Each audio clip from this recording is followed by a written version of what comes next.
Even a second-floor apartment balcony can become a lush garden. We're on the balcony of Tom Kalb, University of Wisconsin Extension horticulturist for Kenosha County. And Tom, I've already mentioned some of the advantages of container gardening. It's portable, it's versatile. What else? Shelley, with container gardens, we can have a beautiful splash of color anywhere in the home landscape. If it's a large home landscape, we can use containers as a focal point in the landscape. If it's a small landscape like a balcony, then it is the garden itself. Beautiful, lush, green, and colorful. Well, there are also problems with container gardens. What are some of those? Okay, there's some concerns. One is watering. Containers have to be watered more often. The other one's going to be more expensive because you not only have to buy the plants like a traditional garden, but you also have to buy the containers as well as the soil itself. Another concern is fertilizing because you may have to fertilize more often. Well, let's start with the watering. What do you mean by watering more often? Okay, whenever you water a container plant, what you want to do is stick your finger about 1 inch deep into the soil. If it's moist, leave it alone. Sure. But if it's dry, then what you want to do is you want to give the container a nice, deep, thorough drink of water so that water drains out of the drainage holes at the bottom. When we water deeply, we'll develop a deep root system and also flush out some of the harmful salts that can develop in the soil. Well, now it also looks like you've got mulch on your pots. That's right. I use mulching to conserve soil moisture, and the mulching keeps the soil moist. It also kind of hides the inner containers that I have within the window box itself. It also kind of unifies the flowers and makes it more attractive. Well, and what's under the mulch? What kind of soil do we use in containers? I like using a mix of about 2 to 3 parts potting soil to 1 part peat moss and 1 part perlite. The potting soil is to provide the nutrients. The peat moss will help to retain water, whereas the perlite will allow for good drainage. It's very important that we do not use garden soil because it's full of disease and it doesn't drain well. And potting soil by itself, I think, is a little bit too heavy, and so that's why I like to supplement it with some peat moss and perlite. So look for a light, airy potting mix, basically. That's right, for good drainage. Very important in containers. Well, let's talk about some of the plants you've got up here. These are beautiful. Right, these are ivy leaf geraniums, very popular in Europe, and they're just catching on now in America. They come in a wide array of colors. I like the bright red type here, and very attractive leaves. And then also what you'll notice, it has a beautiful cascading habit. And what will happen is that this is still early in summer, but by the end of summer, we'll have a beautiful, lush, solid red growth way deep within the window box. So you'll actually be hiding the window box a bit. You'll actually be hiding the window box a bit. Now I want a bold statement here. So besides the bright reds, I like to use golds, like in this gold marigold, as well as a gold gazania over here, and a white petunia to contrast well with it. Really shows up nicely from a distance, too. It sure does. Well, now annuals, I know, like these, grow easily in containers, but there are also some vegetables that do quite well. That's right. One is a patio tomato, and this is a very compact type, very bush type. It does not need trellising. It's just made for containers. And you can see it's already starting to blossom now, and before you know it, we're going to have nice, luscious fruits on the tomato plant itself. Another type of vegetable that we can grow in a container garden would be a dwarf cucumber. This is the variety Fanfare, a 1994 All-America Selections winner. And so since it's a dwarf type, it's well suited to containers. And adjacent to it, we have a nice blend of lettuce, red and green leaf types that will make for a very flavorful salad in the summer. Well, and this is how you're making a container do double duty. You've got the lettuce and the cucumber in the same space, and the lettuce must act as a mulch, too. Yes. And it's pretty. It's exactly. Now, when I think of vegetables, though, I have a problem because I always think of them, even in my own garden, as very heavy feeders. What about fertilizing? That's right. What you want to do is you want to use a well-balanced fertilizer like a 20-20-20 or perhaps a 15-30-15. And I like fertilizing and watering at the same time, so I use these water-soluble fertilizers. We're probably going to have to fertilize about once a week, but you look at the plants. If it's pale, small leaves, they need more fertilizer. On the other hand, like if this cucumber gets very luxurious in its growth but has very few flowers and fruits, that's an indication that we're over-fertilizing. So in containers, more does not mean better. You may end up with lots of leaves and that's about it. That's right. And also, like in containerized plants, it's also important to know that we can grow vines. For example, this sweet autumn clematis will fill out the railing. We also can grow morning glories, or if you like vegetables, pole beans are a good choice, and I'm doing some of that this year. Right. Well, and of course, herbs do well in containers also. That's right. I always have a collection of mint because I love mint tea in the evening sure. hours. Well, here's something I wouldn't have guessed in a container, a tree. That's right, and there's no reason why you can't grow a small specimen tree in a container. And here we have a Sergeant crabapple, still loaded with blossoms, and it'll develop very attractive red fruits. It's really pretty. That will persist throughout the winter. And I have an understory planting of pansies to accentuate it.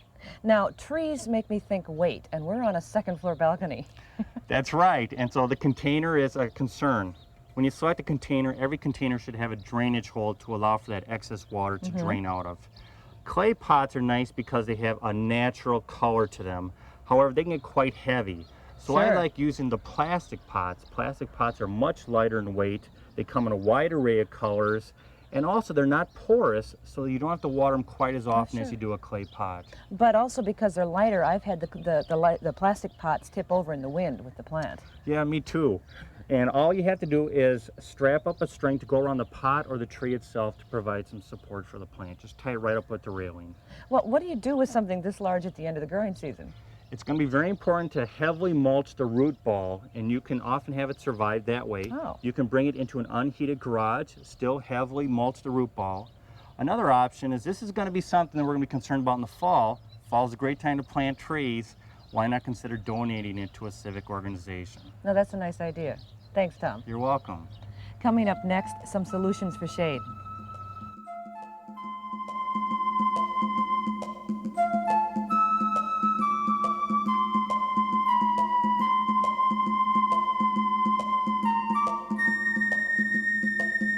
We're in the shade garden of Madison, Wisconsin gardener Jean Rideout.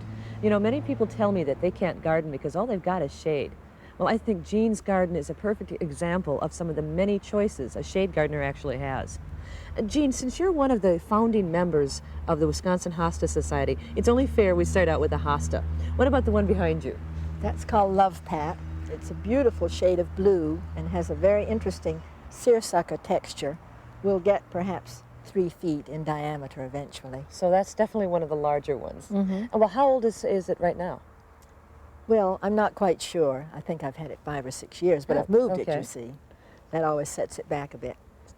Now, will it stay this dense blue color that I'm looking at? As long as it has shade, So if we pulled something like that into more sun, it's not going to be as blue. lose its blueness. Okay. Well, what about the plant next to it, which I think is much more delicate than the bold hosta? Well, that's Tiarella, a native of southeastern United States. And I think the foliage is so pretty, and it stays that way all year. And the flowers are there for about 6 weeks, and Oh, sometimes really? reblooms. So that's a very long bloomer for a perennial It is plant. very long plant. Well, it really is a nice contrast to the larger leaves. Right. Well, now the one in front of it is really pretty, so delicate looking. That's epimedium or barrenwort, but it certainly doesn't look barren to me. No, it's one of my favorites. It has really beautiful foliage, which many of them have the red edge. And actually it turns bronze in the fall and stays Oh. evergreen all winter. Oh, really? And the flowers come in red, pink, white, yellow, and this lovely salmon or coral. Now, I've heard that this can be used as a ground cover in shade. Well, that's what they say, but I haven't had very good luck. It is beautiful and I love it, but it doesn't grow very fast. So maybe use it more as a specimen. And I do. don't- Uh-huh. Well, what about the hostas right here at the edge? Now, they look like they're already starting to make a ground cover. Well, they are indeed, and that's what it's advertised as, a ground cover or an edger, and it works very nicely. It grows very rapidly and will fill in these spaces Now, by this the middle is of the summer. Gold edger, right? Yes. That's a nice color. Well, now there you've got something that, you know, people forget that annuals can also work in the Right. shade. What kind of begonia is that in the rock? That's a non-stop. And you just planted hopefully it in a hollow? I planted it about 2 days ago. Oh, really? That's nice. It adds a nice yellow Well, brightness and to of course this. it will be there all summer, and the other plants, most of them, will stop blooming. Well, now next to it, it looks like you've got another epimedium. This is one, it doesn't have the red edges, but it's got white flowers. Like little columbines. Yeah, they look like miniature columbines. Well, now, if we can't use epimedium as a ground cover, as tempting as it is, what about the plant behind it, the Pachysandra? Good old Pachysandra. That's the standby of Wisconsin gardens because it does do very nicely in deep shade, even under the shade of a Norway maple, which is Beautiful. not easy. And it does Yes. have a lovely white flower. Oh. See, it's just beginning to bud. Well, let's look at one more ground cover that's got a lot more color to it. These are some of the many other choices for shade gardeners. Ferns, you've got the beautiful white flowers of the Anemone sylvestris, also the delicate pink flowers of the Heucherella, and hostas that come in many sizes, shapes, and forms. A large one like Sum and Substance is a beautiful focal point in a woodland garden. But Jean, one of my favorites is always going to be the pulmonarias, the plant My at our favorite, too. Yes, I mean, it's so cheerful looking. It has such a shape, and the colors are really nice. Now, this is pulmonaria or lungwort. Right. Which specific one are we looking This at? is Marjorie Fish, and it's been in bloom for almost a month Wow. and will continue to bloom for several weeks. So it's really a long bloomer for a perennial. Well, do all of them have these beautiful white mottled leaves? It almost looks like somebody spilled milk on these. Almost all of them do. I have two that are plain, and then most of them are pink, shading to blue, but we also have a lovely white one called Sissinghurst White. Well, and see, the shape, the overall shape of something like this, too, is just nice. It's got a nice mounded shape that contrasts nicely with the hostas. Right, and beautiful with early spring bulbs. That's really nice. I think this is one of my choices for my woodland garden. Good, Thanks, Jean. thank you. And coming up, more solutions for shade, some from our own backyards.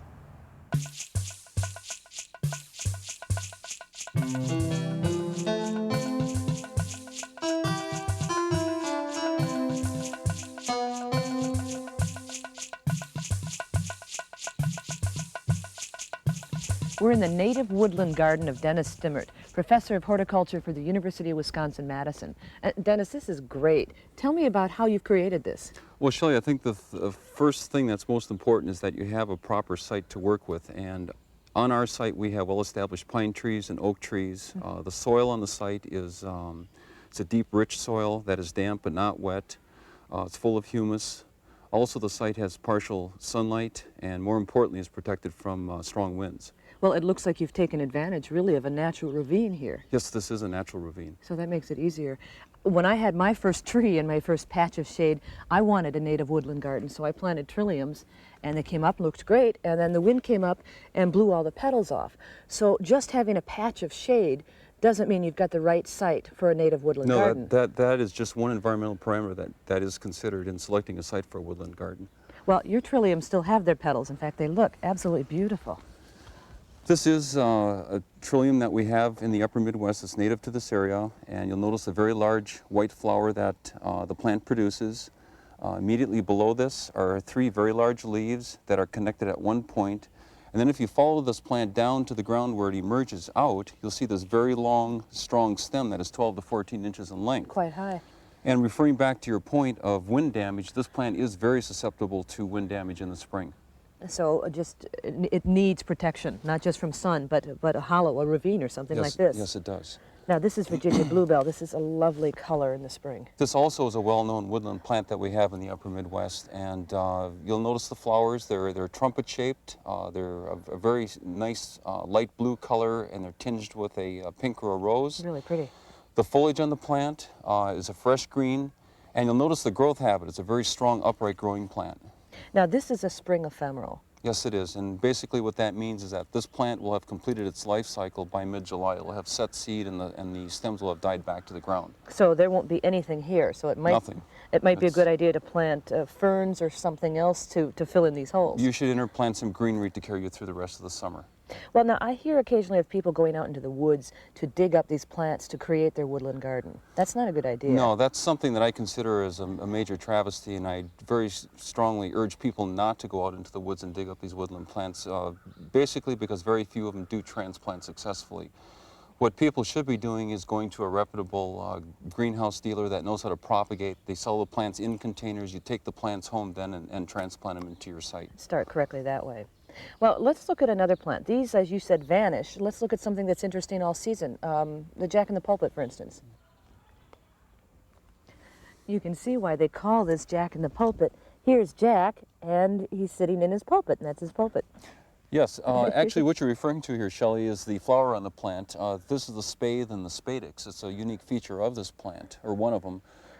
Some other unique features on this plant are on the stem. You'll notice the purple-brown coloration with the modeling of the green that's superimposed on this. This plant will get to a height of about 1.5 to 2 feet. Really pretty. And late in the fall, on the spadix will be some very bright vermilion red berries that are produced that will persist throughout the winter. So even in the snow. Oh, absolutely. Now, do you use the berries to propagate the plants? What I do is I collect the berries and I use them as propagules. I take them and disperse them around in the garden, work them into the soil maybe 1/4 of an inch in depth, and they germinate the following season and start producing new plants. Do you do that with everything?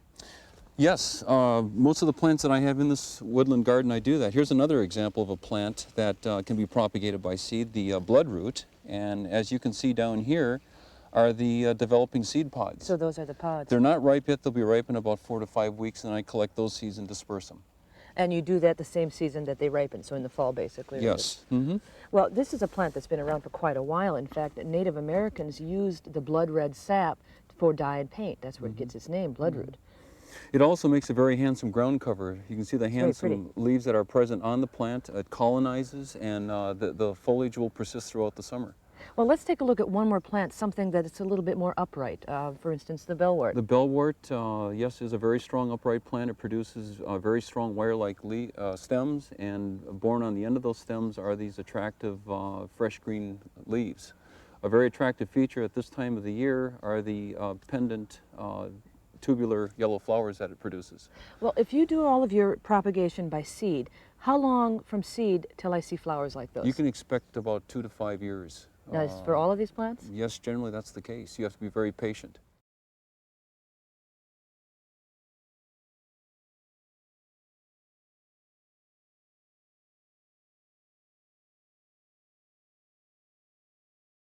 This is a viburnum. It's a shade-tolerant shrub. It's a great choice for a woodland border. This particular variety is called Mohican. And I'm with University of Wisconsin Extension horticulturist Astrid Nieuwenhuis, and together we're going to show you how to properly plant this. This is a balled and burlapped, or B&B shrub. By that I'm talking about the root ball has been wrapped in burlap. It makes it easier to transport and to plant. A couple tips: don't carry it by the trunk or by the stems. You can actually injure or damage the tree. If you need to carry it and it's heavy, or if you're planting by yourself, put it on a tarp and just pull it gently to wherever you're going to plant it. Now, we've got a hole here, Astrid, that you've already done. Thank you. And what are you doing now? I'm loosening the soil at the base of the hole because when I dug the hole, I compacted it a little bit. And it looks like you've done that along the sides, too, just to break it Right. up a little bit. Break it up on the sides. Okay, now this hole looks a lot wider than the actual root ball. It's a foot wider all the way around. And that's just to give the roots room. Right. What about depth? That's what I'm measuring right now. Okay. Using the handle of a shovel as Oh. a guide, like a level. This saves us from putting the shrub in and out too many times. Right. Okay. And then this is where the shrub would be planted. Okay. Comes to right about there, which is perfect. We want it to be exactly the same depth as the root ball. So the same depth as it was growing in the nursery. Yes. Too high or too low is bad. Right. That Okay. would slow root development and perhaps even kill the shrub. All right, and then we move it without using our back, use our knees. Lift it in. Now, do you want to hold it steady Yeah, while it's I crooked. add soil?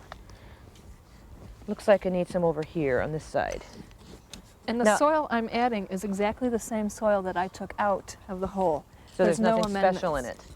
No manure, no compost, no amendments of any kind. Why? If we made the soil too rich, then the roots would never leave that area. We want the roots to excavate a large area. So we don't want to make it too easy for it. Right. Well, it came with these packages of pre-measured fertilizer. Now, these are the only things we can really add into this kind of hole. They're pre-measured, the plastic will break down, we don't open it, we just toss them in, and it slowly fertilizes. That's right. Okay, and for one this size, we get 2. One on each side. Then you would cover this with soil. We would add soil to about half the depth of the hole, and we would tamp it down with our fist like this, or with the handle of the shovel, like so. Can I use my foot? I wouldn't. That would compact the soil too much, and it might damage the roots. Okay, what about the burlap here? Well, the next step is to fold back the burlap. We're not going to remove it completely. That protects the root ball. So we leave it in the hole. Why are we folding it back then? Well, you want to fold it back because if any part of the burlap sticks up, is exposed above the soil surface, that acts like a wick and it draws moisture away. Oh, so it's actually going to pull it away from the roots. So we gently do that. Gently fold it back. Now, what I've heard also is before you fill up the hole entirely with soil, that you can add water in here, and that also helps get rid of air pockets that might have happened around the soil. Yes, that's a very good idea. Okay, well, let's take a look at one we've already finished. Now, here we've got it planted. We've taken the string off and let it brush out. Oh, this is nice, and you've added a moat. This is just perfect. This moat will keep the moisture right in the root zone. Instead of running down the hill or Right. someplace. What else would you do at this point? On top of this, I would add 2 to 3 inches of mulch. And then would we be done? Well, the last thing I would do is look for any branches that have been broken or damaged in transport. Now, this looks like it was snapped right off here. And just prune off the damaged branch. Would you do any other pruning? No, none at all. So just anything that's injured. Right. Is there a good or bad time of year to plant a bald and burlap shrub? Spring is a great time. Early fall is a good time. Summer is okay if you baby the plant. Meaning lots of moisture. Right. Okay. Thanks, Astrid. You're welcome. And remember, lots of moisture means 1 inch of water per week during the entire growing season.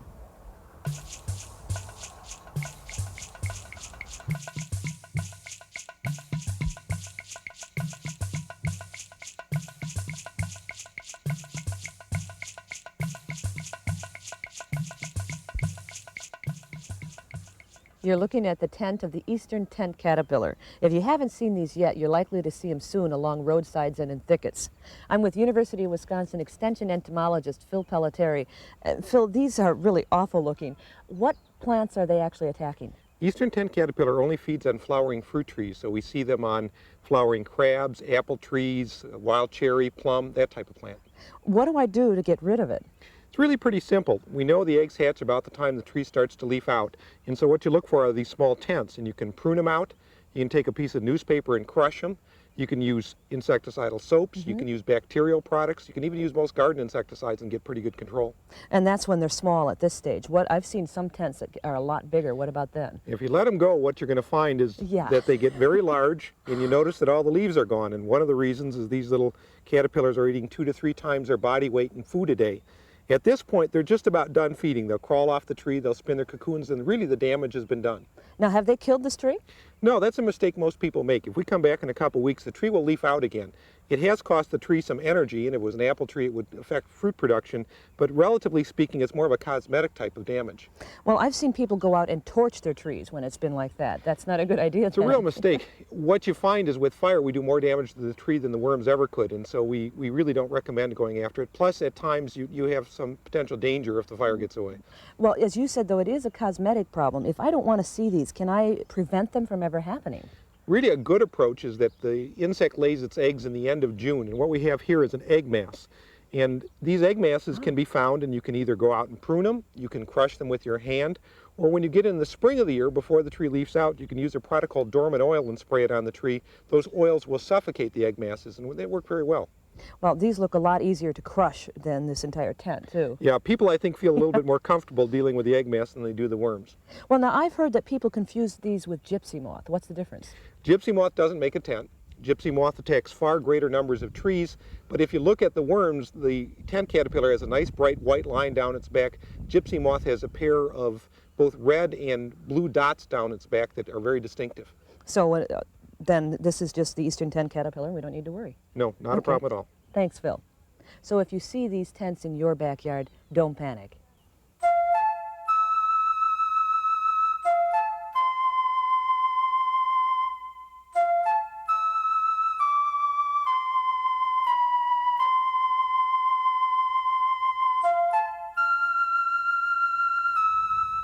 Well, I hope we've helped you solve some of your gardening problems. Remember, if you've got further questions, your county extension agent can provide more information and bulletins on the topics we've covered today. Well, now that I know I don't have to worry about the eastern tent caterpillar, I think I'll go shopping. I've got a list about this long of plants I want to put in my shade garden. Thanks for joining me on the Wisconsin Gardener.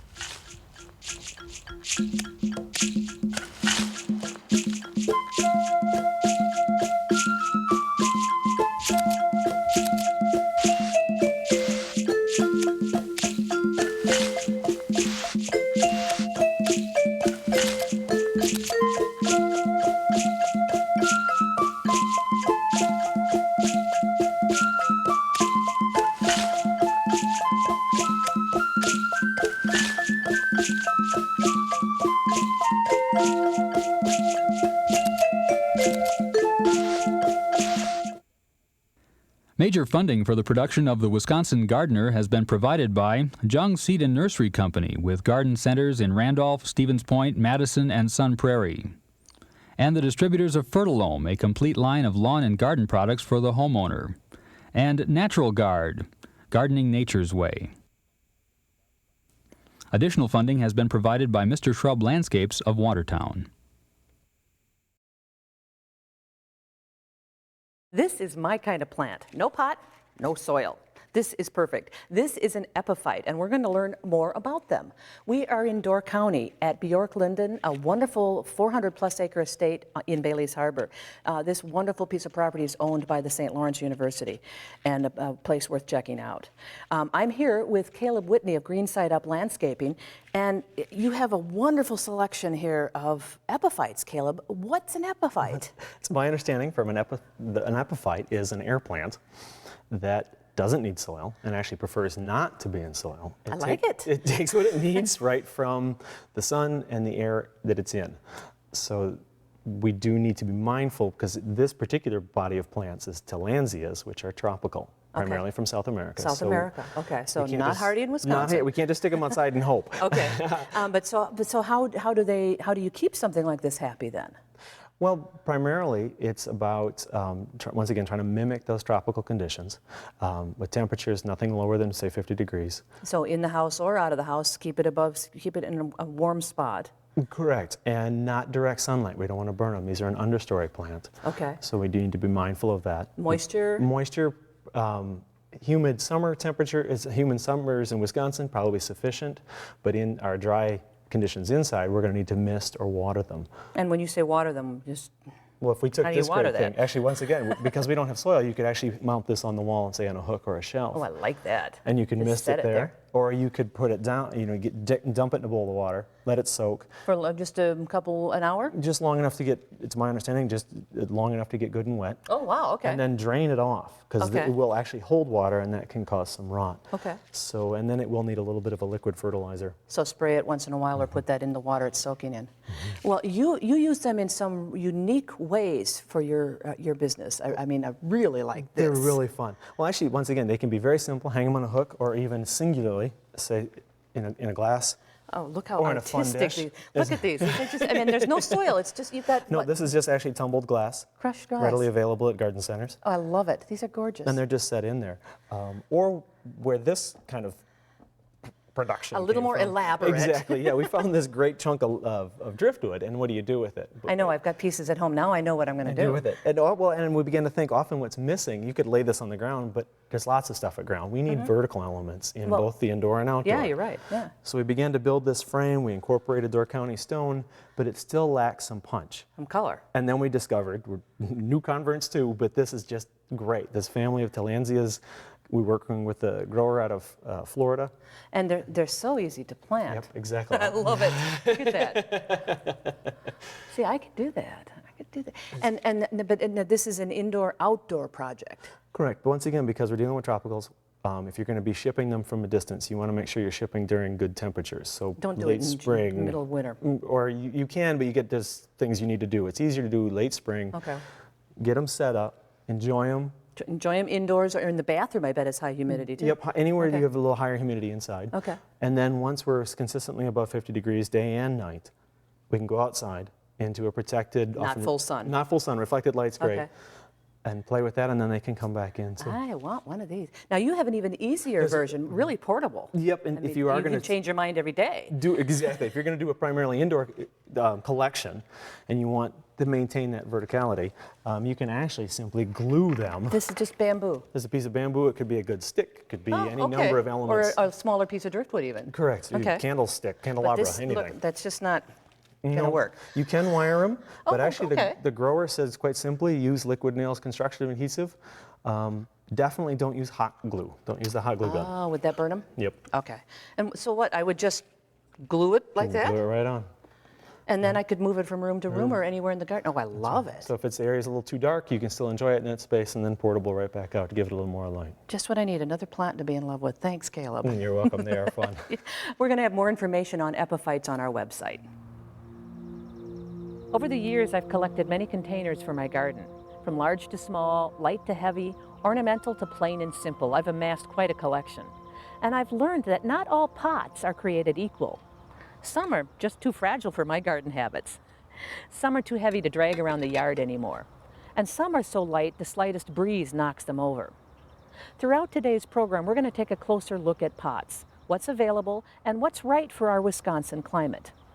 Terracotta is the classic garden pot. It's made from baked clay and it's very porous, which allows water and air to pass through the walls of the pot. This encourages good drainage and also helps to prevent root rot and disease. On the downside, good drainage means that the soil dries out quickly, meaning that there's a lot more watering during one of our typical Wisconsin summers.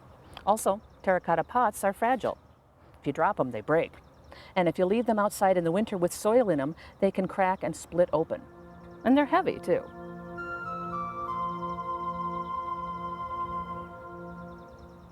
Ash trees are lovely in the landscape. Unfortunately, there's an insect that creates havoc with them. We're at the UW-Madison Arboretum with Dr. Laura Jull, Woody Ornamental Extension Specialist, to talk about planting something other than ash trees. First of all, why are the ash trees suddenly in such danger? Well, there's an insect called emerald ash borer, and this is an insect that is not native, and it's been devastating ash trees throughout the Midwest, Michigan, Ohio, Indiana, Illinois, Canada, and it's moving this way, unfortunately. So it's inevitable. Unfortunately, probably. Yeah. And it's an insect that bores inside the trees and actually kills them. And there's not a whole heck of a lot we can do about it. We can use preventative systemic insecticides in the tree. However, if the tree is located in a target zone where there's a small infestation of emerald ash borer, all ash trees, regardless of whether they were treated or not, within a half-mile radius will be removed. So if you've got one in your landscape or your cityscape, it's going to come down if it's part of that infection. Unfortunately, yes. Well, it also leads to the point that we should never plant a monoculture anyhow. If we plant all of one thing, who knows what insect or disease is going to come and wipe them out. The same thing happened with American elm and Dutch elm disease back in the 50s and 60s. It just devastated our urban forest, and many trees were cut down because of the disease.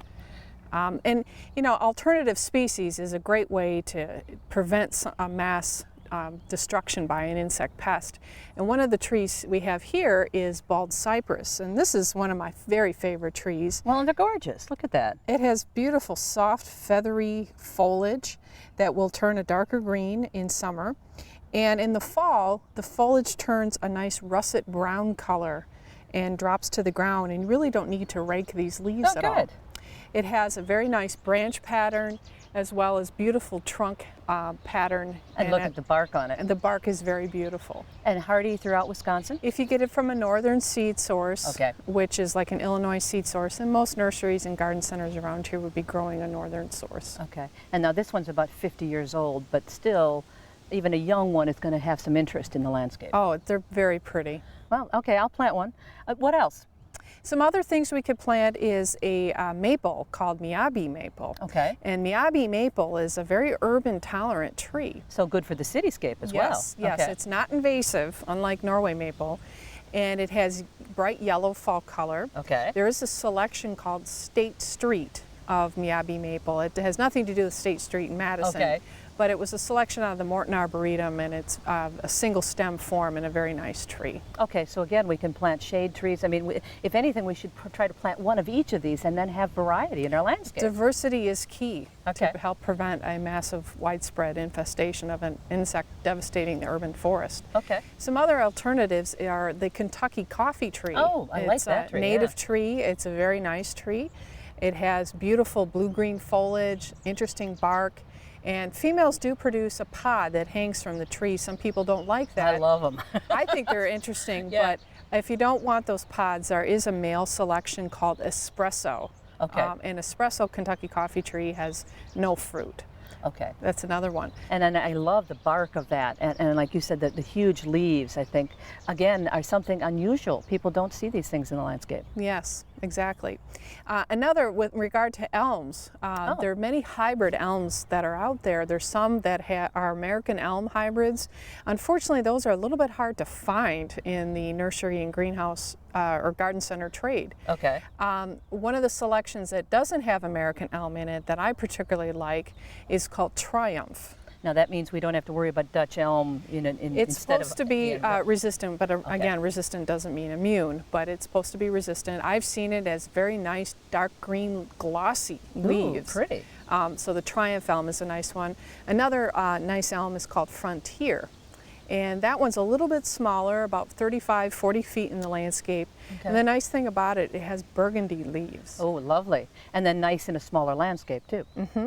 Okay, we're forgetting any oaks. What about oaks? Yeah, Chinkapin oak. Chinkapin oak is a native oak to Wisconsin, in south central Wisconsin, and not a lot of people know about this oak. It's a beautiful oak. It's in the white oak group, so it's less susceptible to oak wilt, though it can get it as any oak can get it. And the nice thing I like about it is it's naturally tolerant to limestone soils. So it tolerates high pH already. Yeah. And has a smaller leaf, scalloped shaped leaf, a very beautiful tree, interesting looking bark as well.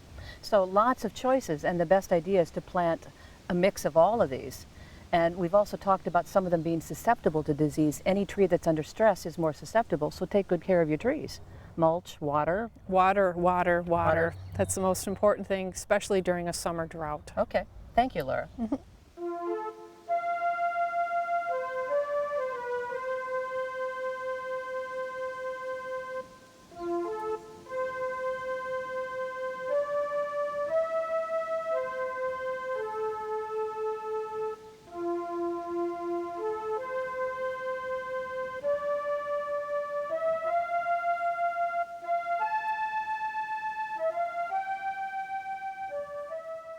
I'm looking through a listing of heirloom vegetables being preserved by the slow food movement. And what's great fun is I recognize an awful lot of these vegetables. I've grown them. Heirloom lettuce, Grandpa admires, Aunt Ruby's German green tomato. Some of these are wonderful, and the stories behind them are fantastic too.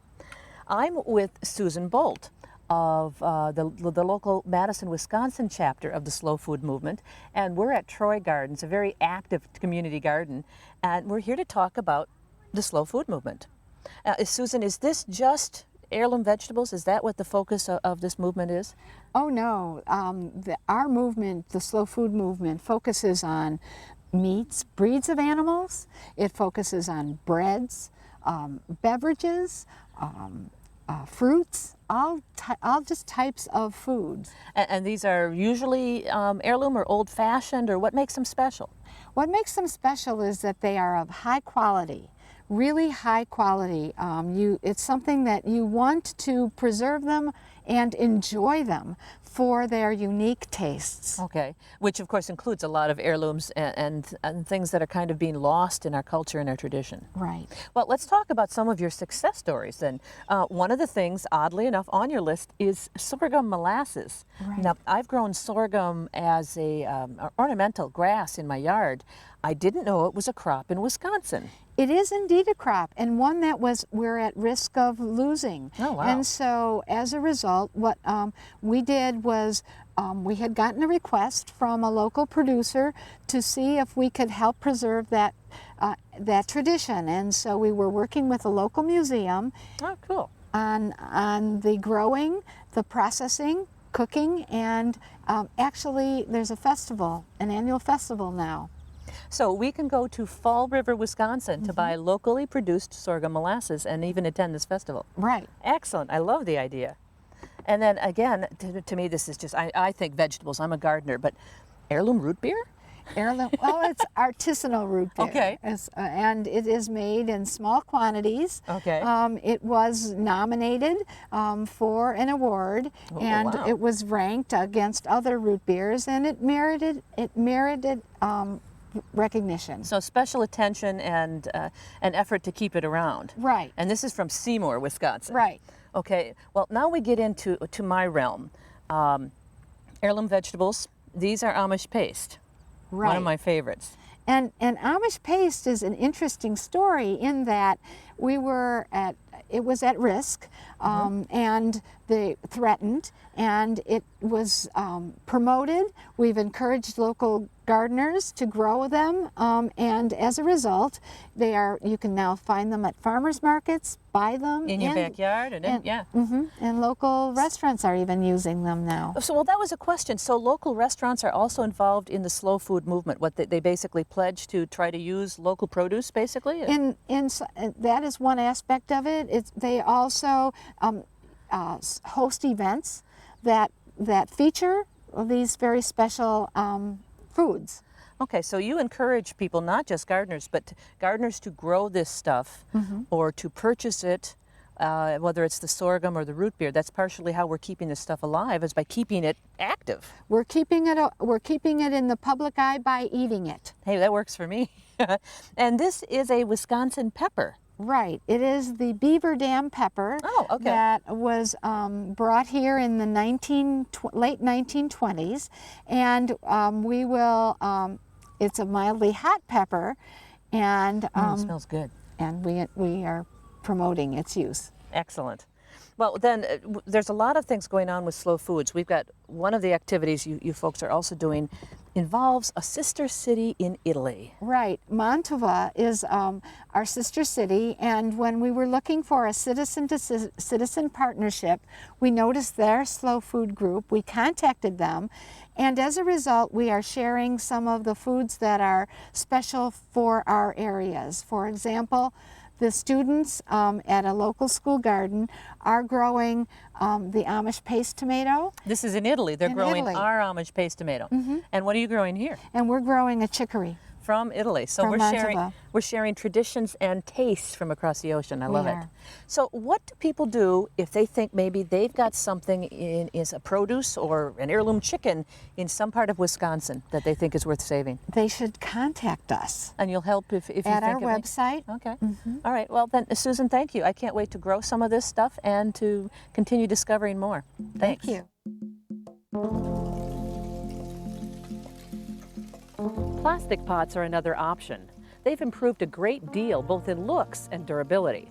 Some look almost like terracotta, or stone, or ceramic. They come in many sizes, shapes, and colors. They're affordable and they're lightweight, making them much easier to lug around the backyard, even with plants in them. Because the plastic walls are impenetrable to water, you don't have to water as often. Also, they can be left outside in the wintertime. On the downside, because they're so lightweight, plantings may blow over in a strong wind. I have a lemon tree that spends half the summer on its side. This is one of Wisconsin's most prolific native species. Unfortunately, you don't want to find it in your yard or garden. This is poison ivy. And we're here today to talk about identifying it and what to do if you find it in your own backyard. I'm with the Assistant Superintendent of the West Madison Agricultural Research Station, Judy Wright Roselle. And Judy, you and I both have had wonderful experience with poison ivy popping up on our property. Oh, yes. Surprise! Surprise. You know? And, you know, it's one of those plants that I know is becoming more of a problem, too. Yes, it is. It's becoming more of a problem with global warming. I knew that was the problem. They're saying it's becoming more vigorous, really, and grows more rapidly and is colonizing bigger areas wherever it is. So it is a big problem now. Well, and I've heard not only is it more vigorous, I've heard it's actually more toxic. Oh, and it's already pretty toxic. It's already pretty toxic. Yeah. I mean, yeah.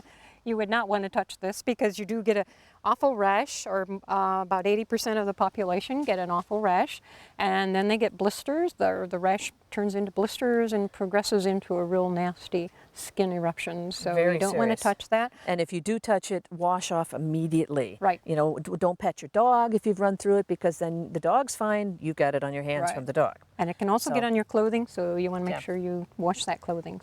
So the key is identification, because then you know what you're getting into.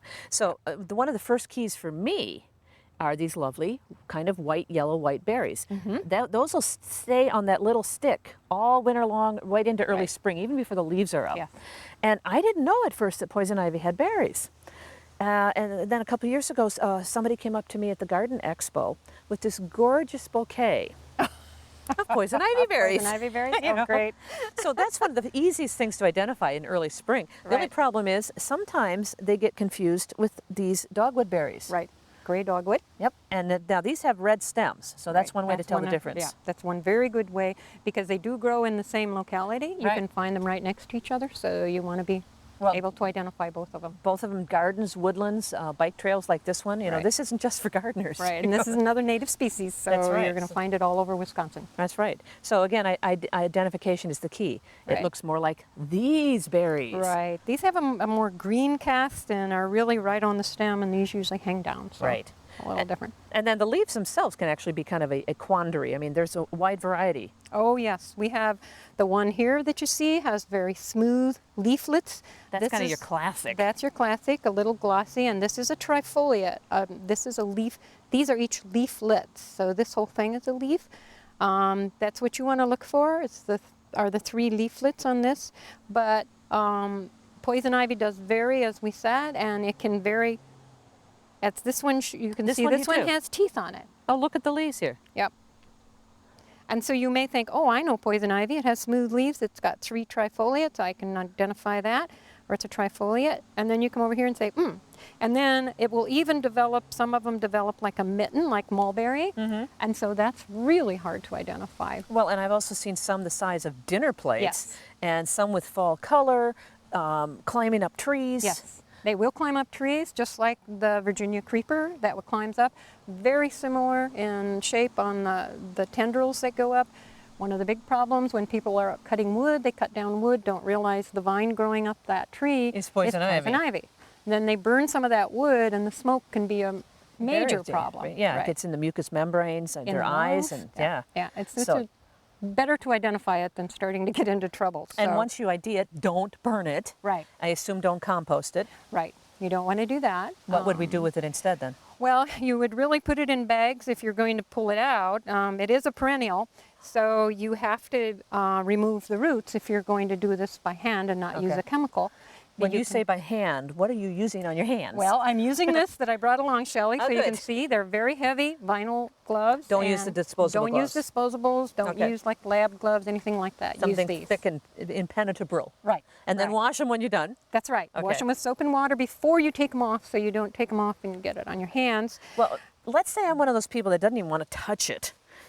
Chemicals, what would I do if I don't want to smother it or dig it? Well, you can use 2 herbicides, 2 different classes. One is Roundup, which will kill everything that you spray it on, or glyphosate.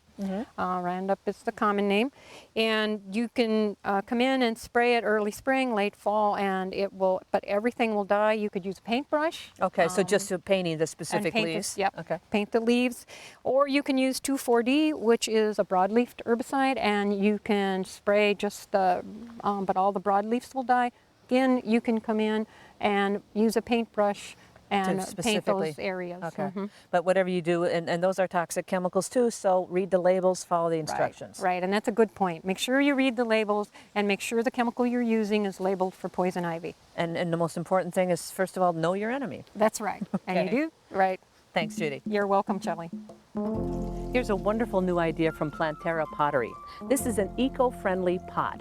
Basically, it's biodegradable, made from natural vegetable fibers that will degrade over time.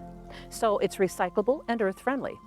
Eco-friendly pots come in natural colors and simple designs. Here's some other earth-friendly ideas. Give old dishes and mugs new life as containers for small plants. If they don't have drainage holes in them, use them for small bog or water plants. Or put a masonry bit on your drill and put a hole in them. Even a hollow log can be used as a wonderful planter. And one last idea. If you break pots, don't throw away the pieces. You can give old broken pottery new life. Do a mosaic. I have a wonderful new container made out of old pots.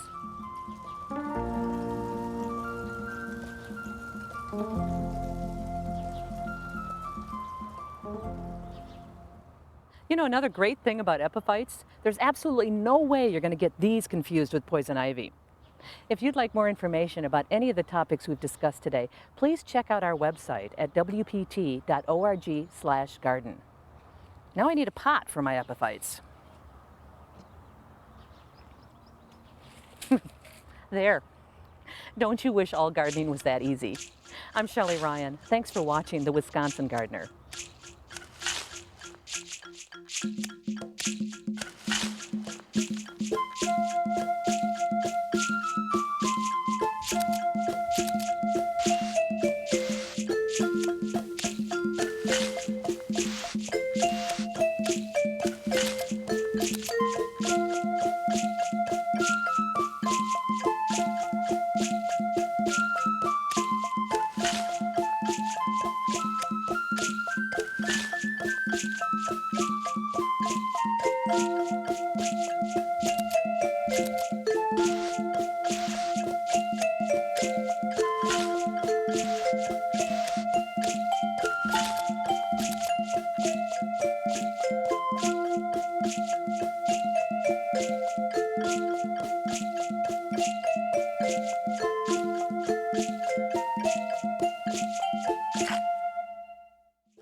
Major funding for the Wisconsin Gardener is provided by Fiskars, a Wisconsin developer of universally designed ergonomic garden tools designed for ease of use.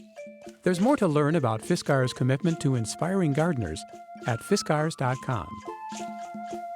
Additional funding is provided by the Wisconsin Master Gardener Association.